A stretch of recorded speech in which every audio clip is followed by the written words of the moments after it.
Ever since I learned where our stuff really comes from and how this system is trashing people and the planet, I've been trying to figure out how we can change it. I've read a lot of these. 100 ways to save the planet without leaving your house.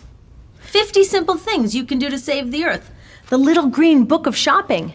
I thought these might have the answers, but their tips all start here, with buying better stuff. And they all end here, with recycling all that stuff when I'm done with it. But when it comes to making change, this story of going green, even though we see it everywhere, has some serious shortcomings. It says that if I become a smarter shopper and tell all my friends to do the same, I've done my part. And if I don't buy all this green stuff, then it's my fault the planet's being destroyed. Wait a minute, my fault? I didn't choose to put toxic products on the shelves or allow slave labor in factories around the world. I didn't choose to fill stores with electronics that can't be repaired and have to be thrown away. I didn't choose a world in which some people can afford to live green, leaving the rest of us to be irresponsible planet wreckers. Of course, when we do shop, we should buy the least toxic and most fair products we can. But it's not bad shoppers here who are the source of the problem.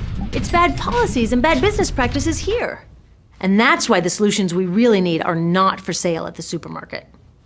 If we actually want to change the world, we can't talk only about consumers voting with our dollars. Real change happens when citizens come together to demand rules that work. Look, it is important to try to live green. As Gandhi said, be the change. Living our values in small ways shows ourselves and others that we care. So it is a great place to start. But it is a terrible place to stop. After all, would we even know who Gandhi was if he just sewed his own clothes and then sat back waiting for the British to leave India? So how do we make big change? To answer that question, I went back and looked at Gandhi, the anti-apartheid movement in South Africa, the US civil rights movement, and the environmental victories here in the 1970s.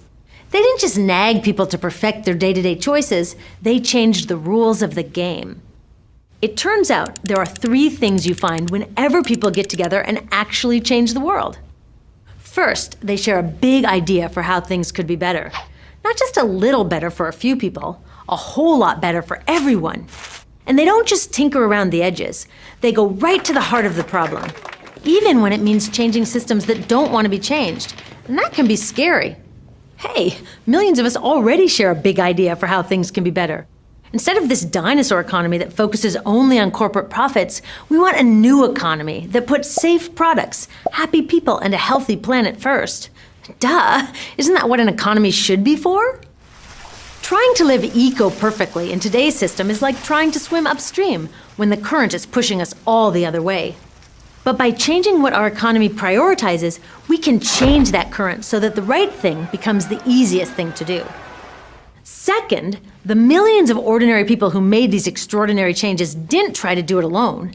They didn't just say, I will be more responsible. They said, we will work together until the problem is solved.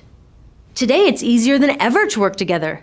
Can you imagine how hard it was to get a message across India in 1930? We can do it now in less than a second.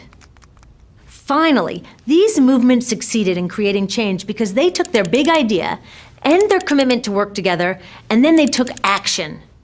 Did you know that when Martin Luther King Jr. organized his March on Washington, less than a quarter of Americans supported him? But that was enough to make change because those supporters took action. They did stuff. Today, 74% of Americans support tougher laws on toxic chemicals. 83% want clean energy laws. 85% think corporations should have less influence in government. We've got the big idea and the commitment. We just haven't turned it all into massive action yet. And this is our only missing piece. So let's do it. Making real change takes all kinds of citizens, not just protesters. When you realize what you're good at and what you like to do, plugging in doesn't seem so hard. Whatever you have to offer, a better future needs it. So ask yourself, what kind of change maker am I? We need investigators, communicators, builders, resistors, nurturers, and networkers. At storyofstuff.org, you can explore these types of change makers and find your first or your next step to take action. Being a responsible citizen starts with voting. That's one of those basic things that everyone's just got to do. But it gets way more exciting and fun when we put our unique skills and interests to work alongside thousands of others. I know that changing a whole economic system is a huge challenge. It's not easy to see a clear path from where we are today to where we need to go. And there's no 10 simple things we can do without leaving our couches. But the path didn't start out clear to all these guys either. Dr. King said, faith is taking the first step even though you don't see the whole staircase. So they worked hard to get organized, practiced the small acts that built their citizen muscles, and kept their focus on their big idea. And when the time was right, they were ready. It's time for us to get ready too. Ready to make change and write the next chapter in the story of stuff.